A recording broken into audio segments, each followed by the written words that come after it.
Hey folks, welcome back to the Dungeon Dive. Daniel here. I hope you're doing well, and if you're not, I hope you are soon.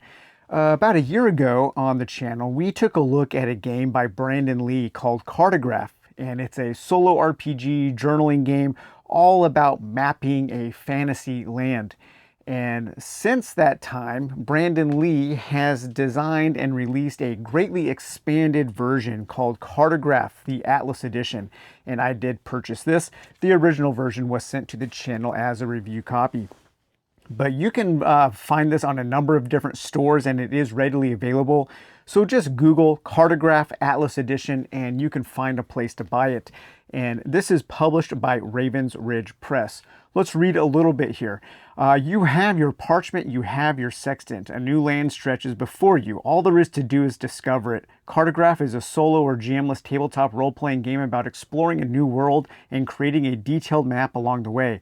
By the end of the game, you will have a brand new map ripe with cities, citizens, and history, perfect for use in other fantasy tabletop role-playing games. So the Atlas Edition is just a greatly expanded version of the original. It basically doubles all of the different tables and prompts and adds a few new little rules and some optional rules if you want to play the game differently. So the original zine version was about 40 pages and the new edition is about 80 pages. So it is almost exactly double. The book is really well designed and really thoughtfully laid out, and I don't think anybody will have any issues learning how to play this game. As a matter of fact, I think this is a pretty good kind of entry-level solo RPG game, especially if you are looking for something that is more in the journaling category. So you will need some kind of notebook to keep track of your adventures, of the different things you have discovered. However, the Atlas Edition also introduces some rules for a non-authoring or journaling way to play the game. And I think my favorite way to play this new edition is to kind of combine both of those. And I'll try to show that in the examples today. We're going to take a quick flip through the book and then I will create a character and we'll do some gameplay turns. So what you'll need to play is you will need some kind of journal. You can print out a character sheet, but I'll just keep my character sheet here in my journal. Let me turn to a blank page here so we can start my character there. You will need a handful of D6 dice in 3 different colors, because you will assign those to different things such as landmarks or biomes or temporary dice. So I have my D6 there. You will need a D12 and a D20 for some of the tables in the book. You will need a blank piece of paper to draw your map. Now you could use a hex map. I think in my original video I used a hex map, but today we'll use just a blank sheet of paper. You will need an eraser and a pencil, and if you're a great artist, you might want some pen and ink or something to embellish your drawings. I'm not a great artist, so I'm not going to focus too much on the art aspect of drawing my map. You will need a standard deck of playing cards with the jokers, and so I am using my Colossal deck that I got in my Kickstarter for when I backed Colossal. Another pretty cool little solo RPG that has been greatly expanded as well. And I haven't looked at any of the new stuff for that game, so I'm not sure exactly what's going on with that game anymore. But I do really like this deck of cards. And I think the art and the theme of this deck of cards really does kind of match the theme of Cartograph.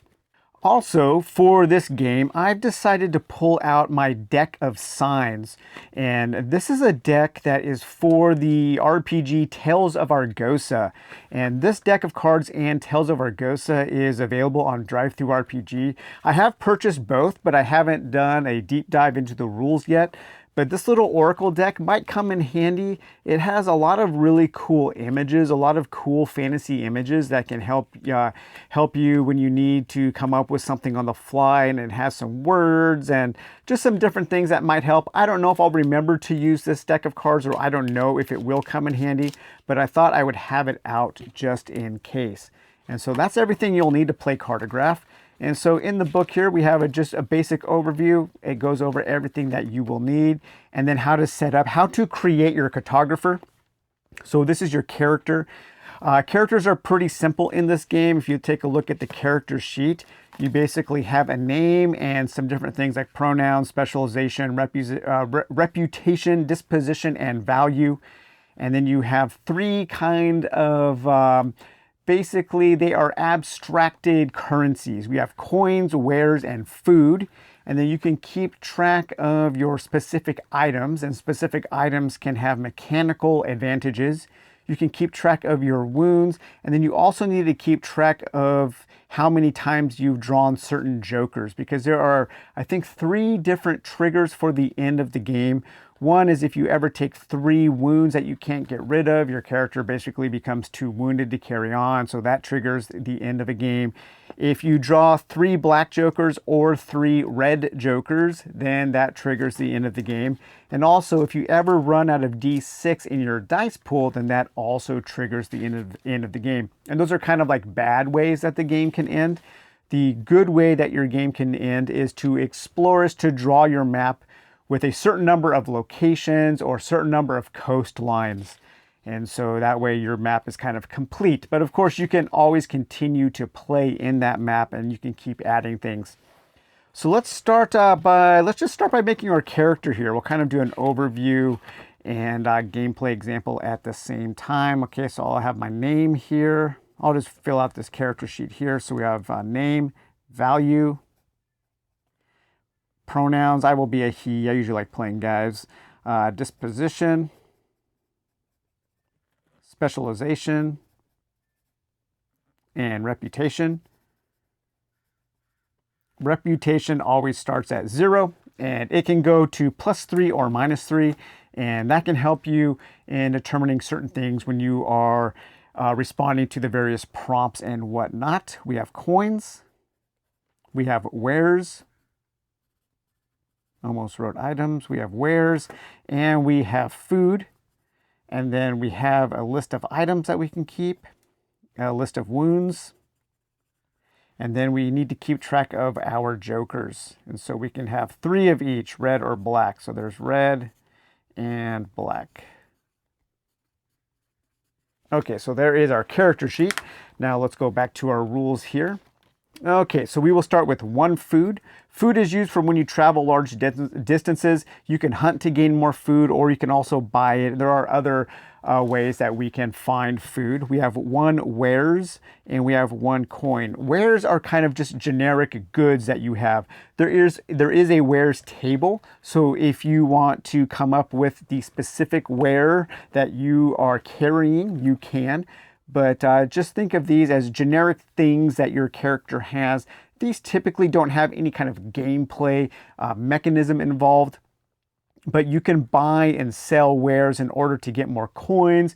Coins you can spend to heal wounds. You can spend in town to add dice to your dice pool so you can continue playing. You can buy food. Food is used for travel. So these are just kind of basic currencies that you are keeping track of. These are resources that you are managing, and that's one of kind of the main core mechanisms of this game.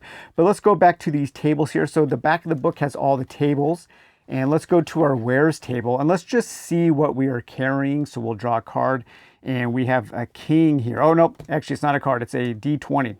Some of the tables are D20 rolls, some are D12 rolls, and some are cards. So what am I carrying now? 16.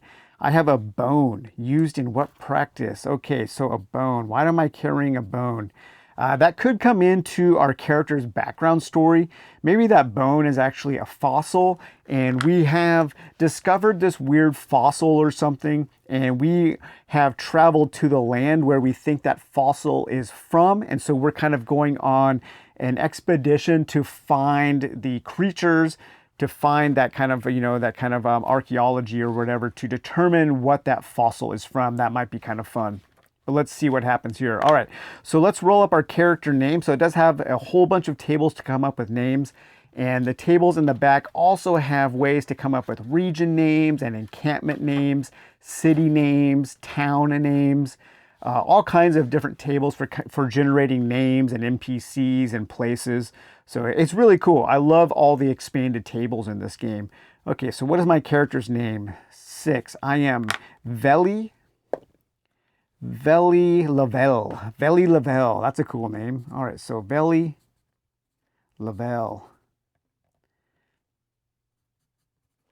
And now let's come up with my value and disposition.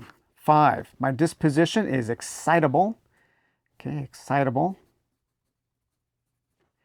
And my value is, what do I value? Safety. Okay, now we'll come over here and we'll roll up our specialization, and this will have some kind of gameplay ramification here. 2. I am an explorer. I start with 2 temporary dice. Okay, so I am an explorer. And the dice, you have 3 different colors you'll want to keep track of, and you'll want to kind of write a legend on your map so you can remember what we have. So we have landmark dice. So I'll write landmark. We have biome, and we have temporary. For this game, we will say the pink are landmark, the yellow are biome, and the gray will be temporary. So we start with 2 temporary D6. We start with 1 landmark, which is pink, and I believe we start with 2 biome, 3 biome. So we have 3 yellow, 1 pink, and 2 gray. So this is our starting dice pool. And we will roll these on our hex map or on our blank sheet of paper. And depending on what we roll, we will be drawing our map. Now you can come up with your background. This can give you some background as to why your cartographer has come to this land, what they were doing before. I'll roll up a background, but I'm not going to write it out. I know writing in a journal, journaling games can sometimes be kind of boring to watch because you're just watching somebody write. But let's just come up with something real quick here. So 4. So the land I came from was destitute, yet expansive. So probably some kind of desert, and maybe that's where I found that bone and that fossil. And in some further research, I have discovered that this fossil has an ancestor in some faraway land. And maybe I've discovered this information in some kind of a book, some kind of scientific journal. And so I'm going out kind of like Charles Darwin to research the legacy, to research the ancestry of this strange fossil that I have found. And so that's why I'm leaving my homeland. But you could also randomize that. I had a vivid dream that compelled me towards adventure. That's cool. What have I left behind? What has Veli left behind? A position of power. So maybe I was an explorer. Maybe I was like a Indiana Jones style character. I was a professor at a school of archaeology. But this bone, this fossil, and finding out the information about this fossil has encouraged me to leave behind that safety, because I do value safety. It has encouraged me to leave behind the relative safety of a good job and to go out on adventure in order to discover more about this fossil. And then we can also come up with some physical characteristics, and these are just appearances, so these will have kind of, no gameplay value here, but we can maybe, let's see here, 17. Blueprint style tattoos. Okay, so I have some tattoos, maybe some old maps that I enjoy I have tattooed on my arms or something.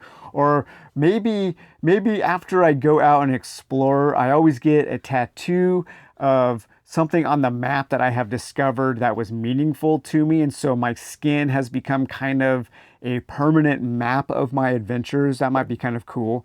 And my appearance is a fine leather cloak. So I'm always wearing this cloak here. And then we can also randomize an opening scene. So, how did you arrive to this new land? What are you doing in the immediate time that you are starting this adventure? 5, I came from the underground via some kind of mechanism. So, that's kind of cool. So maybe this land that I'm exploring is actually a subterranean land, and it's kind of a lost valley style, a lost land. And so I have taken this big kind of steam-powered drill tank style vehicle, and it's burrowed into the ground, and I'm going under the ground to this lost world to explore, to look for the ancestry of this fossil that I have. And along the way, the journey was perilous and rife with loss. What important thing was lost? Now, this might be kind of cool. Maybe I actually lost that fossil. And now I'm kind of at a loss because I had this fossil and it brought me to this new land, but the drill tank thing that I was taking to go underground, it maybe hit this underground pocket of methane gas and exploded. And I had to quickly get away from that vehicle. And so I dive out and the bone goes up in smoke and an explosion. So I've lost the evidence of why I'm coming to this land. And that does make me excitable. I get a little angry about that. And I just think, oh my God, what a setback. Should I have left the relative safety of being a professor, an esteemed professor at this archaeology school in this desert environment? And now what am I doing here? What am I doing in this new land? Hopefully I can find something about these fossils. So as you can see, you can come up with some pretty cool stories just by combining various random elements. And so then the book goes into your basic kind of mechanisms. We have wounds. As I said, you can take up to 3 wounds before that triggers the end of the game. And wounds can be generic, or when you take a wound, you can go back to this wounds table in order to roll a d20 for a minor wound or a major wound. We have coins, we have wares, reputation. This tells you how to use your reputation. Again, reputation starts at 0. It can go from -3 to +3. Reputation, you can spend a point of positive reputation to re-roll your exploration dice pool when you are exploring the map. And reputation also modifies the cost of items when you go to a settlement to trade with the denizens of this land. Food is used for traveling, and items that you buy from merchants will have some kind of mechanical value or some kind of mechanism that will help you on your journey. And then we go into how to respond to the prompts and how to keep a journal, what your dice pool means, and the ways that the game end is triggered. And we've already gone through that. If you take too many wounds, the third joker of the same color is drawn, you run out of dice, that is your negative ending. If you name 10 locations or complete a single coastline that's not an island, then that is the way that you have a positive ending. So yeah, let's start playing here. So we have 2 cycles of play. We actually have 3. We have the exploration phase. That's when you are going to roll your dice pool, and then you will look at a table to see what those dice represent, and you will draw those on a map. Then you choose a location to go to, and then you have your arrival phase. In between those, you might have to draw a card to figure out what kind of journey you had. And that's the portion of the game that I thought this additional oracle might come in handy. And then we have a rest phase. And depending on where you ended up, you can have a different rest phase. So if you are in a settlement, you can do any of these things. You can converse, you can sleep, heal, restock, sell, or shop. If you are in the wilderness, you can camp, converse, or hunt. And so those are the different things. And I think you have to pick 2 different things to do. So select 2 different actions, but you can also pay a coin to take a third rest action. And then this tells you what happens when you draw the jokers. And that's basically it for the basic rules. We do have some rules for multiplayer mode, which is kind of cool. So if you want to play this with your partner, probably plays best in small groups. And then we have the rules for the non-authoring mode. And I think people who don't enjoy journaling games might get a lot out of this. And so this is a way to play to keep the journaling to a bare minimum. As a matter of fact, the non-authoring mode, Brandon Lee does suggest to not journal at all, but I find using a combination of both to be the best. And so basically what you do is you have a number of tags, and tags can be any kind of keyword that is associated with your cartographer. So mine is safety, excitable, and explorer. There are chances to get other tags as you are adventuring. One of the suggested ways is anytime you draw a face card from your deck, think of a tag that might correspond to that face card and write it down. So we will keep a place for tags here, so we can have additional tags. And those tags will add dice to your dice pool when you are doing a skill test. So you always start with 1d6 in your dice pool for taking a test. And let's say you had come across a cliff, and one of your tags was you a climber, so you're a good climber. So you start with 1d6, and then you would add a d6 for having that tag of climbing. You would roll both of those and consult the highest d6 that you rolled, and then you will look up on this outcome chart. So for the 3, you fail, but the situation changes. And so then you would have to come up with a reason why. So this adds a little bit more of solo role playing to the journaling aspect. And there are also a couple of tables here in the back where you can have an outcome oracle. So you can roll 2d20 to see something that might have happened because of that. Protect and endure. So maybe, maybe you fell from that cliff, you failed, you took a wound, and when you fell, you stumbled upon a cave, and so you had to go into this cave in order to find protection from the elements. And so you were able to, even though you failed, you found a place of relative safety that you could camp for the night and maybe heal some wounds or do some hunting or something like that. And then you also have a failure outcome. So this can give you the negative things that happen when you fail. 8, you lose a landmark die. So, maybe I was on my way to discovering some kind of settlement, but along the way, because I fell, I got disoriented, and I kind of, my mind blanked by the damage that I took, by the wound I sustained.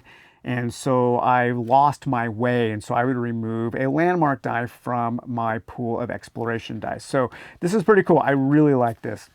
And then the rest of the book is basically just all of your tables. And this is where the game is the most expanded, because you have a ton of tables for coming up with things. So when we are marching, when we are wandering, when we're on a journey, we will draw a card and consult that table.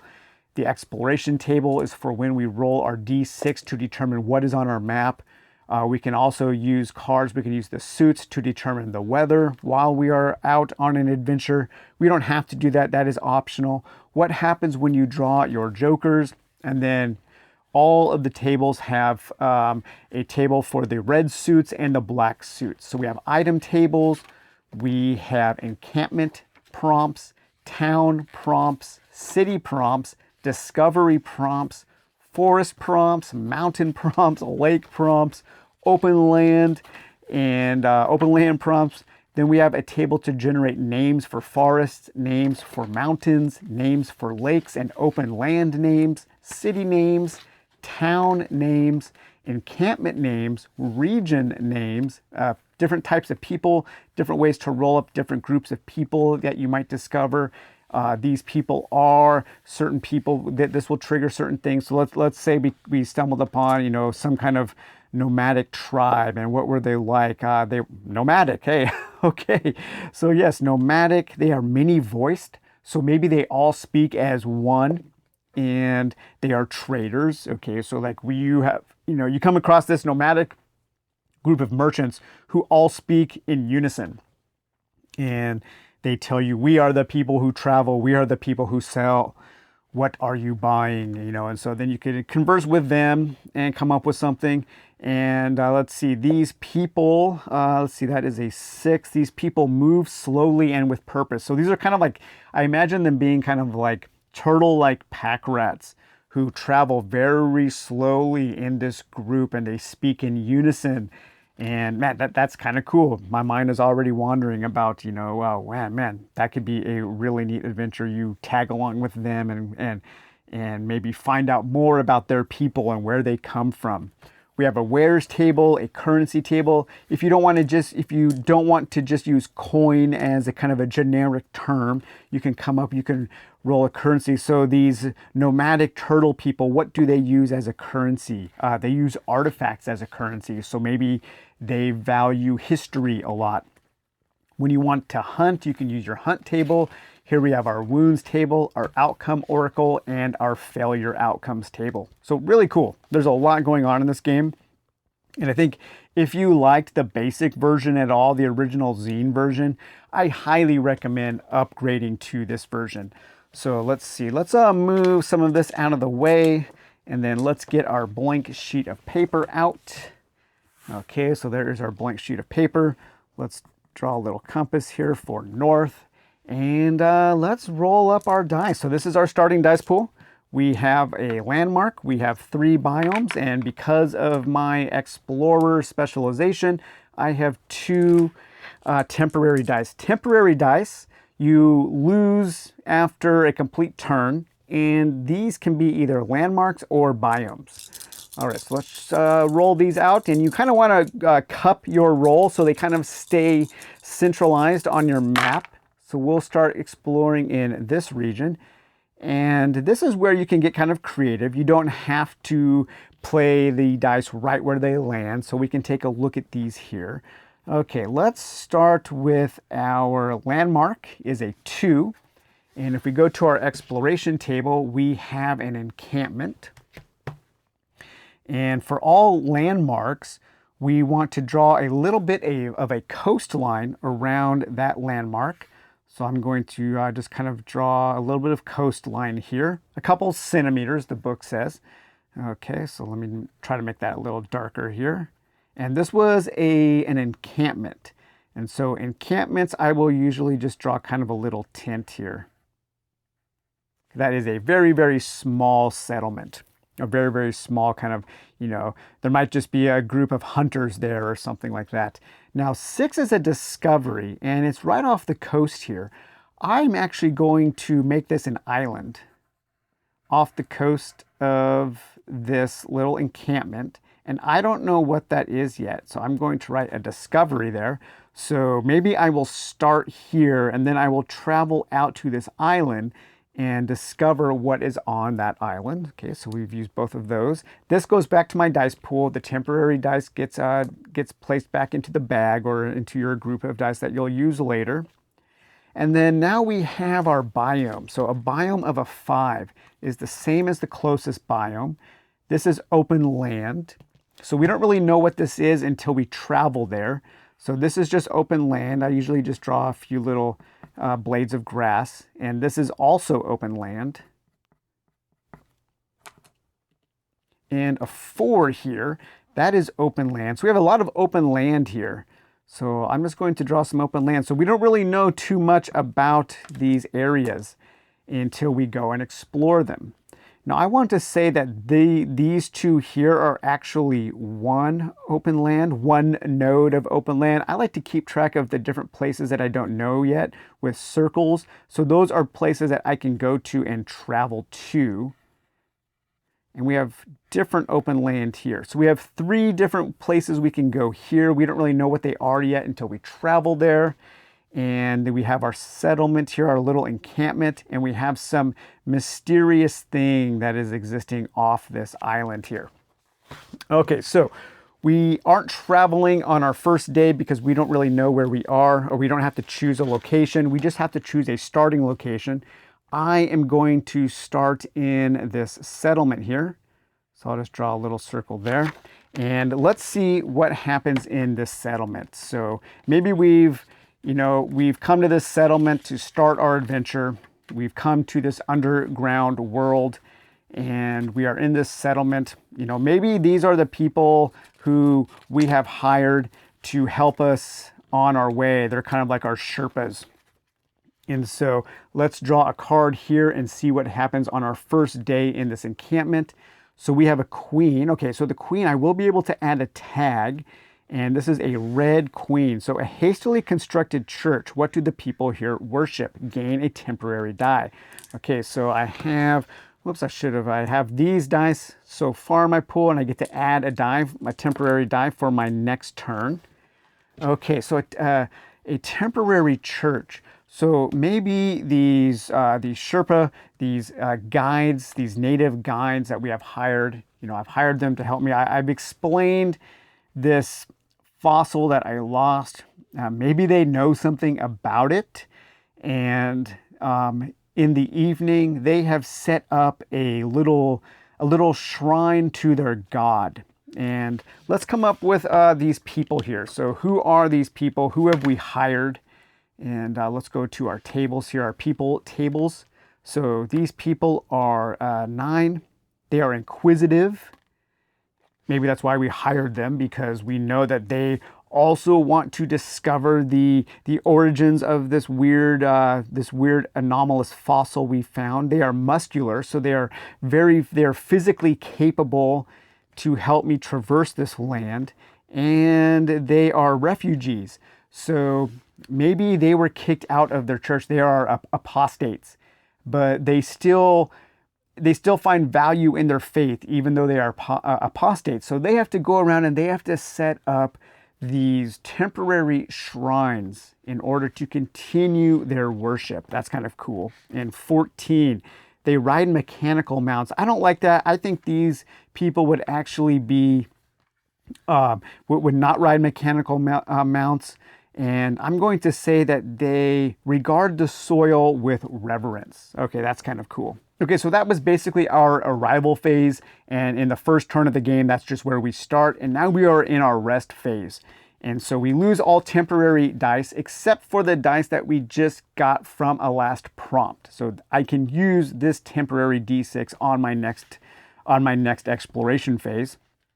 I'm in a settlement, so I could roll a D6 now and divide that by half to determine how much these people here would trade goods for, trade wares for. So that would be 2. So I could trade any wares that I have for 2 coins. But I don't have any wares. I don't have anything to trade. I only have 1 coin. But let's see the other things that we can do here in our settlement actions. We can converse, we can sleep, we can heal, we can restock, we can sell, or we can shop. Let's see here. I think I will go ahead and I will sleep. So sleeping, I will gain a biome die. So I'll add a yellow biome die to my dice pool. You may choose to lose 1 food to gain an additional biome die. I'm not going to do that. I am going to restock. I'm going to gain 1 food, so I'm going to add 1 food here. And so that's everything that I have done in this settlement. That is the end of that turn, and now I can proceed to the next turn. And I'm thinking what I really want to do is I do want to head out to this island, this unknown discovery out there. Maybe this group of nomads, this group of apostate nomads have said, you may want to check out this island that may have something to do with that fossil. We seem to remember something about that. And so I want to head out in that direction. Once again, this is water here. So this is a coastline and this is a small island off the coast. But let's go ahead and so we have a pretty big dice pool here. So we'll do our exploration phase. Let's kind of continue the coast maybe around this way here. Okay, so what do we have here? Let's look at our table here. Okay, exploration. So we have 3. That's a landmark. 3, that's a town over there. So that's a small settlement. I will just kind of our small civilization zone. So a town, I usually just draw by having a single house there. Okay, so there is our town. Actually, one thing that we were supposed to do also on our rest phase is actually lose 1 D6 from our pool. I'm going to go ahead and discard a yellow biome die. And 5 here. Okay, 5. We have another settlement, or I can use that as the closest biome. For the biomes 3 here, we have a lake or a river. We have same as the closest biome, and we have open land. So this is another open land area, and I don't know what that is yet. This is a 6, same as closest biome, so I don't know what this is yet. I'm just going to say that that is part of that same grouping there. And then here we have a lake or a river. Okay, so a lake here, I will draw a small lake. And we don't really know anything about this lake yet, so I'll go ahead and put a circle there so when we want to go and explore that node, we can. And then here, I think I'm going to make this another settlement here. Yeah, I will make that another settlement. So let's just draw another house here. So we have another settlement. And let's go ahead and connect this coastline because these are close enough. So these are maybe little fishing villages that are along this coastline. Okay, so that is our exploration phase. And now let's go ahead and travel. So I want to travel to this discovery. So maybe this group of nomads who we've hired, they have a little boat and they're going to take me out to this discovery. And if the place that you are traveling to is not the closest place, then you have to spend some food. That's one of the rules that I have a little bit of trouble with in this game, just because these maps aren't drawn to scale. It's kind of hard to determine whether or not the place you are going is closest. But I think if we just have a little boat, that this island isn't too far offshore, so I shouldn't have to spend some food to get there. So I'll just draw my little travel dotted line. And now we are at this discovery. So now let's see what we have discovered here. We will turn to our discovery tables here. Black Town, Black City, discoveries. Okay, so here's our discoveries. And let's draw our card. Actually, you know what I didn't do? I didn't add a tag for this card here. I'm going to add the tag of spiritual because I was very curious. I was enticed by this group of people. I was enticed by their religious ritual, the little shrine they built, and I want to know more about the religions of this area, and maybe those have some kind of connection to this fossil. But let's see now what our discovery is going to be. Okay, a 5 of clubs, so that's a black discovery. The remnants of a crashed vehicle. What journal do you find in the wreckage? Name the water beyond a coastline and extend that coastline. Name the waters. Okay, so I'm going to extend this coastline a little bit up here, and let's name this region here. So this water region. So let's go over here. Let's go to our naming. Let's see here. Mountain names, forest, mountains, lake. So let's use the lake names to come up with, maybe this is a sea. And so let's see what this sea is called here. A 12. This is the Fertile 19. Not oasis. I'm going to call these the fertile waters. So these are the fertile waters. So that does make a lot of sense here because I said that maybe these are fishing villages. And so this is a place of abundance, aquatic life, abundant aquatic life. And so these fishing villages, they are very successful when they go out into the fertile waters. Okay, so we find a journal here from a crashed vehicle. So maybe this was a shipwreck and a small ship crash landed on this island, and we go into the vessel and we find a journal. And actually, the first thing, we have to have a journey. I forgot to do the journey. So the journey to the island. Let's see what happens on our journey to that item. Let me go back to my journey table here. Anytime you travel from one location to the next, you have to go on a journey. So that is a 4. And you travel, your travel was slowed by an outside force. What was the cause of the delay? Lose a food. So I did end up losing 1 food on that journey anyways. So I'll go ahead and erase 1 food. And I would say that because we were traveling in water, there was a storm and the waves were big. And so it was a long process to get over to this island, even though it wasn't very far away. Okay, but once we come to this island, we found that shipwreck. I went into it and I found a journal. And this journal just so happened to be written by the same guy. What a serendipitous moment here. When you're playing a solo RPG, just create lots of serendipitous moments. Create lots of cool connections to make your story more interesting. And let's say that I found this journal and it just so happened to be written by the same guy that wrote the scientific journal that I first discovered the information about this fossil. And so, wow, I found like Darwin's journal here. And, I'm reading about that journal, and let's use this deck here to see if maybe I can come up with something. I'm going to draw just a couple of cards here. Family, famine, desperate and suffering, devoted and loyal. let's see here. Maybe we learn about a group of people who are in this settlement here. So I'm going to just put a little star there because we learn about a group of people to a settlement to the north that were a family of devoted fishermen, but something happened to them and they got cursed or something, and they were no longer able to fish in these waters, even though these waters are called the fertile waters. And we might want to go up there and ask them about what happened to this explorer who we discovered their ship. And there's some kind of connection between this ship and this cursed family of fishermen who live in this village here, that is also connected to our wanting to discover more about this particular fossil. And so now we are out in the wilderness, and we don't have as many options for resting when we are in the wilderness. And so let's take a look at our rest options here from when we are in a wilderness.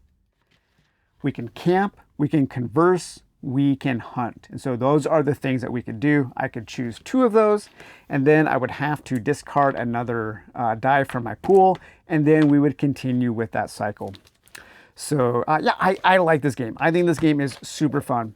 And what I really like about it is at the end of a game, you have a pretty cool map that you can use for other games, and it helps you come up with a story about your world and the different people that live there, what they use for currencies, you know, their names, their desires, and so on. Now, one of the things that this book does mention is in the gameplay options section, it does mention integrating with other RPGs. And it does mention this game here, Journey by Grey Castle Press. Now, I ordered that from Amazon and my package got lost, so I had to reorder that. I was really hoping that that would arrive before I did this video, but that just wasn't the case. It didn't work out. It wasn't in the cards. It wasn't in the stars. But that game is coming, and we will take a look at that game when it arrives, because I think integrating that game with this might help us flesh out this world even more. But yeah, I do highly recommend Cartograph. I think it's interesting.